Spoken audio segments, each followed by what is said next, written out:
নিজের প্রশংসা শুনতে চাই, এবং অনেকেই আমরা ঘরের ভিতরে বরকত চাই, রহমত চাই। এজন্য আমরা এই 3টি কাজ করব। নাম্বার 1, 1 নাম্বার হচ্ছে আপনি যখনই রান্নাঘরে প্রবেশ করবেন তখন আপনি সালাম দিবেন। মনে রাখবেন, রান্নাঘরে কিন্তু চুলা আছে। এই চুলা, গ্যাসের চুলা বলেন আর যেই চুলাই বলেন, এই চুলা থাকার কারণে যখন আপনি রাতের বেলা সেখানে থাকেন না, এখানে কিন্তু জিন জাতি থাকার সম্ভাবনা আছে। এই জন্য যখনই আপনি রান্নাঘরে ঢুকবেন তখনই সর্বপ্রথম 1 নাম্বার কাজ করবেন, সালাম দিবেন, আসসালামু আলাইকুম ওয়া রাহমাতুল্লাহ।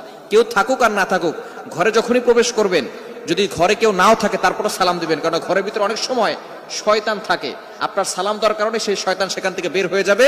শয়তান আপনার ঘরের ভিতরে আর বসবাস করতে পারবে না, সেখান থেকে শয়তান বের হয়ে যাবে। আল্লাহ পাক রব্বুল আলামিন নিজে বলে দিয়েছেন, কোরআন খুলেন, আল্লাহ পাক রব্বুল আলামিন বলছেন 18 নম্বর পারা 17 নম্বর পৃষ্ঠার 13, 14, 15 নম্বর লাইন, সূরাতুন নূরের 61, 61 নম্বর আয়াতে রব্বুল আলামিন বলেন, ফাইদা দাখালতুম বুয়ুতান ফাসাল্লিমু আলা